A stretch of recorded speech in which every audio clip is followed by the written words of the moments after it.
بسم اللہ الرحمن الرحیم۔ السلام علیکم خواتین و حضرات۔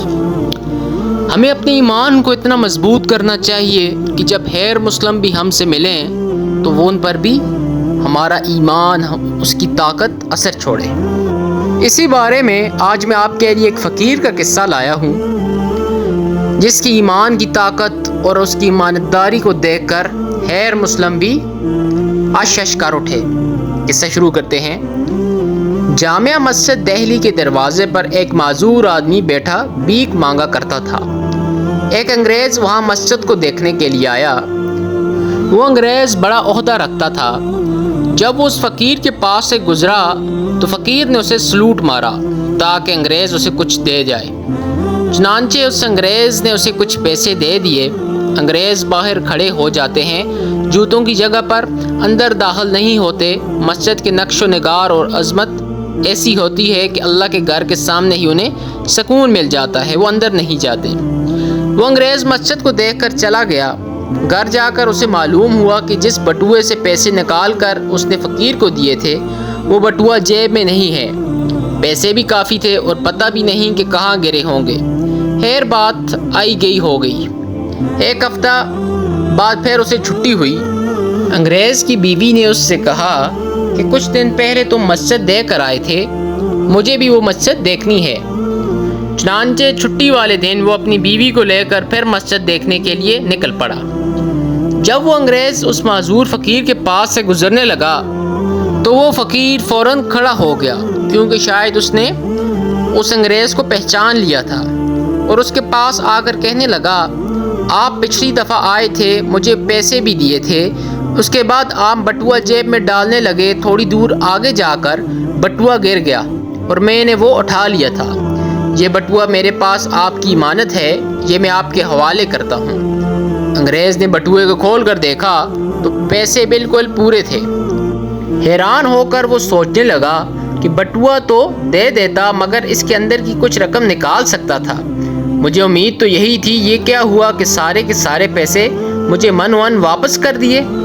اس نے فقیر سے پوچھا، آخر کیا بات ہے کہ تم نے کچھ بھی پیسے اپنے پاس نہ رکھے؟ تو آگے سے وہ معذور فقیر جواب دینے لگا، بات یہ ہے کہ قیامت کے دن ہر آدمی اپنے نبی کے پیچھے ہوگا، جماعتوں کی صورت میں انبیاء کرام علیہ السلام کے پیچھے چل رہے ہوں گے۔ جب میں نے بٹوا اٹھایا تو میرا جی چاہتا تھا کہ میں اس سے لے لوں، اپنے پاس رکھ لوں، مگر پھر مجھے خیال آیا کہ ہر کام اللہ کے سامنے پیش ہونا ہے۔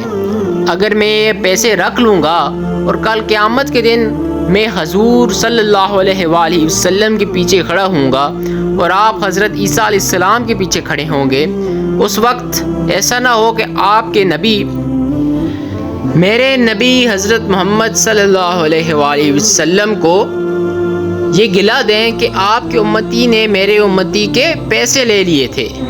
جب میں نے یہ سوچا تو میں نے اس میں کوئی خیانت نہ کی اور آپ کے پیسے میں نے آپ کو لوٹا دیے۔ کاش ہمیں بھی دہلی کے اس فقیر جیسی محبت بھی حضور صلی اللہ علیہ وآلہ وسلم سے ہو جاتی، اور ہم آج جو دنیاوی لذت اور مال و دولت کے لیے دوڑ رہے ہیں اس کی جگہ آخرت کے پیچھے دوڑتے تو ہمیں بھی اللہ پاک ایسی ہی کامیابی دیتا کہ ساری دنیا دیکھتی رہ جاتی۔ اب میں آپ کے لیے ایک اور قصہ لے کر آیا ہوں۔ یہ سچا واقعہ ہے۔ یہ امام اعظم یعنی امام ابو حنیفہ رحمۃ اللہ علیہ کا واقعہ ہے۔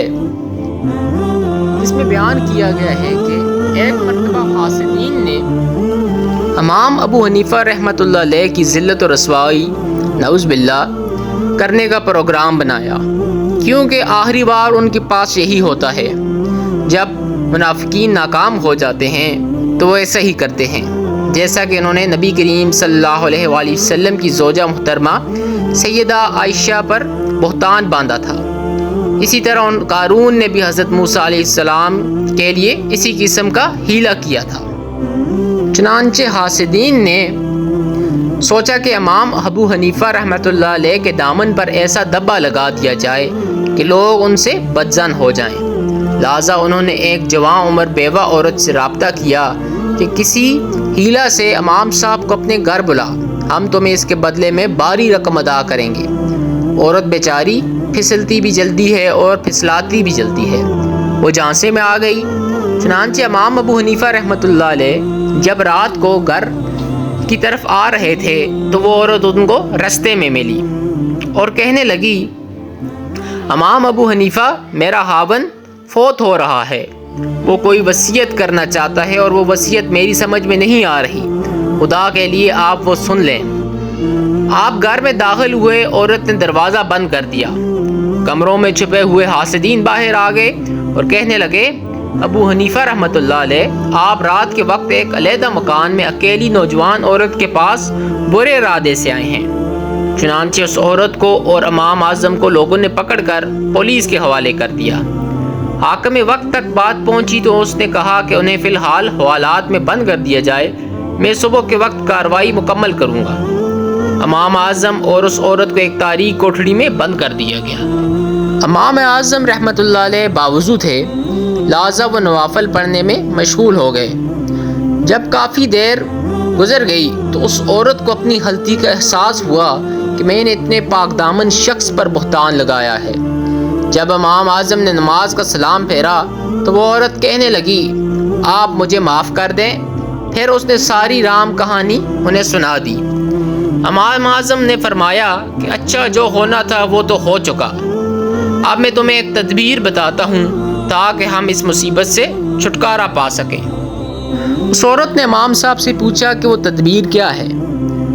آپ رحمۃ اللہ علیہ نے فرمایا کہ تم اس پہرے دار کی منت سماجت کرو کہ لوگ مجھے اچانک پکڑ کر لے آئے ہیں، مجھے ایک ضروری کام سمیٹنے کے لیے گھر جانا ہے، تم میرے ساتھ چلو تاکہ وہ کام کر سکوں۔ پھر جب پہرے دار مان جائے تو تم میرے گھر چلی جانا اور میری بیوی کو صورتحال بتا دینا تاکہ وہ تمہارے اسی برقعے میں لپٹ کر یہاں میرے پاس چلی آئے۔ عورت نے رو دھو کر پولیس والے کا دل موم کر لیا اور یوں امام اعظم رحمۃ اللہ علیہ کی اہلیہ صاحبہ حوالات میں ان کے پاس پہنچ گئیں۔ جب صبح ہوئی تو حاکم وقت نے طلب کیا کہ امام اعظم اور اس عورت کو میرے سامنے پیش کیا جائے۔ حاسدین کا جمع خفیر موجود تھا۔ جب پیشی ہوئی تو حاکم نے کہا کہ ابو حنیفہ رحمۃ اللہ علیہ، تم اتنے بڑے عالم ہو کر بھی کبیرہ کے مرتکب ہوئے ہو۔ امام اعظم فرمانے لگے کہ آپ کیا کہنا چاہتے ہیں؟ حاکم نے کہا کہ آپ ایک نامحرم عورت کے ساتھ رات کے وقت ایک مکان میں اکیلے دیکھے گئے ہیں۔ امام صاحب رحمۃ اللہ علیہ نے فرمایا، اور وہ نامحرم نہیں ہے۔ حاکم نے پوچھا، وہ کون ہے؟ آپ رحمۃ اللہ علیہ نے اپنے سسر کی طرف اشارہ کرتے ہوئے فرمایا کہ ان کو بلاؤ تاکہ وہ اس کی شناخت کر سکیں۔ وہ آئے، انہوں نے دیکھا تو فرمانے لگے کہ یہ تو میری بیٹی ہے، میں نے فلاں مجمع میں ان کا نکاح ابو حنیفہ رحمۃ اللہ علیہ سے کر دیا تھا۔ چنانچہ اس طرح امام اعظم رحمۃ اللہ علیہ کی خداداد فہم کی وجہ سے حاسدین کی تدبیر کارگر ثابت نہ ہوئی اور ان کی سازش حق میں مل گئی۔ تو یہ تھا آج کا قصہ کہ امام اعظم رحمۃ اللہ علیہ نے اپنی فراست کی وجہ سے کیسے حاسدین سے چھٹکارا پایا۔ اب ملتے ہیں اگلے قصے میں۔ میرے چینل کو لازمی لائک، سبسکرائب اور شیئر کریں۔ اللہ حافظ۔